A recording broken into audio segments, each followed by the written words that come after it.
So my topic would be today more or less the opposite. Why it is better for democracy to give more power to the member states and to give less power to the European Union. Perhaps I can say from the beginning that I agree completely with the two questions you asked. I just come to two other answers, so to say. So the question is, are the people represented, and are they able to influence anything on the European level? Okay, I will start also at quite general,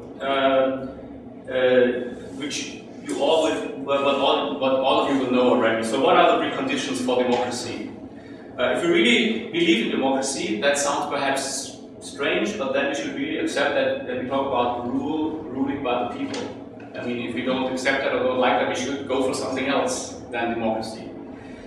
That implies that the citizens have rights and duties. So, I mean, it's not only that the people can consummate politics and democracy, they should also do something.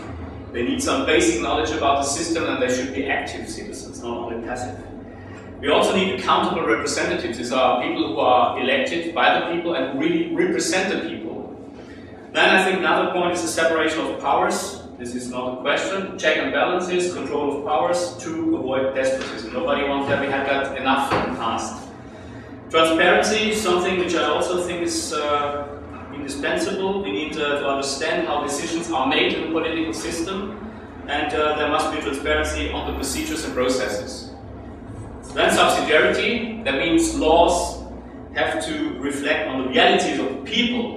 This is, we cannot give laws to people they don't understand, then I think it's not subsidiarity. Democracy is where the people is. If there's no people, there's no democracy, just by the logic, in my point of view. It's all my point of view, not the EUD point of view. So how does it look in practice? I just go through several point of views and just, let's start with the people. The people take democracy as self-understood. They are just used to it. After the Second World War, everything was fine, there was nothing to fight anymore. There was a lot done by the European communities, very well done. That peace is not a question anymore, or war in Europe, and this is very good. But this was achieved in the 70s or the 80s. Now we are in 2000 something. So, but at the same time, the people do not feel represented, and there are polls in all the countries which say that. Representative polls. There was a poll in Germany which was published in December 2006, where 80% of the Germans do not feel represented by the government, and they do not think they can influence anything in the European and in the German policy making. At the same time, they don't care. The people don't care. Often enough, they do not know how the democracy works in their state, and if you make interviews with people, most of them, 99%, have no idea how the democracy, if you want to call it like that, works on EU level, or how decisions are made on EU level. So they don't take responsibility, but they complain. This is the level of the citizens, very often. Parties is the second point I want to stress. Parties in the national states are mostly oligarchies, completely undemocratic, and they have much power, which they use. And normally they're all mainstream, and the programs are more or less the same. So many people don't know who to vote anymore, if you ask the people. Parliamentarians very often are very much dependent from their party. They have very often enough not the backbone to really represent the citizens against their party line, because they are afraid that they will lose their list, the place in the parliament. So they have mostly an obligation to vote according to the party policy and not according to their consciousness or to the voters who voted them. The governments, I mean, these are one of the most critical points. They act, in my point of view, if you see that here in the Brussels, as vain, power-thirsty peacocks. They think they're going to write history. The question is, they are, in my point of view, very disconnected to the people. I mean, they live on another planet, more or less.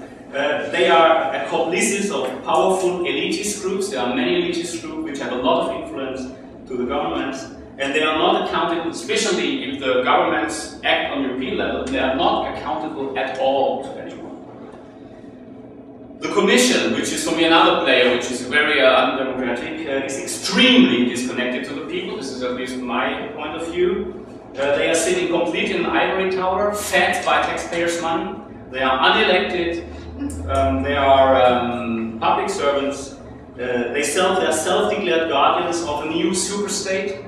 And they are not accountable at all. I mean, they are even less accountable than the government because you cannot, there are no election procedures for that. But at the same time, the Commission gets more and more power and it has the monopoly to initiate law on the EU level. And this is for me outrageous. So the bureaucratic self-dynamic grows and grows. And the lobby groups go in and out the doors of the Commission. So this is, if I, as a citizen, have to see it like that. So they are obsessed by interfering in all details of the people's life. They have to regulate everything. I mean, that is, I don't know, is it perhaps in the DNA of them? I don't know. However, then we have the elites. I mean, there are many elites. I only want to talk about two. There is the left and the right pressure groups. The left and the right, I stress both. They are the big companies, the industries, but also the unions, who really have very direct access to the Commission and also to the governments. And there's the media. The media is very conformist in most of the countries except UK. Conformist coverage of Brussels events. I was on many IGC meetings here in Brussels. I was at the press conferences. And I really barely listened to any critical question. I didn't dare to ask one, I think, because then perhaps they will take away my press badge. So this is the level of media coverage. Many of the media persons have no knowledge how it really works in Brussels, if they are not living here.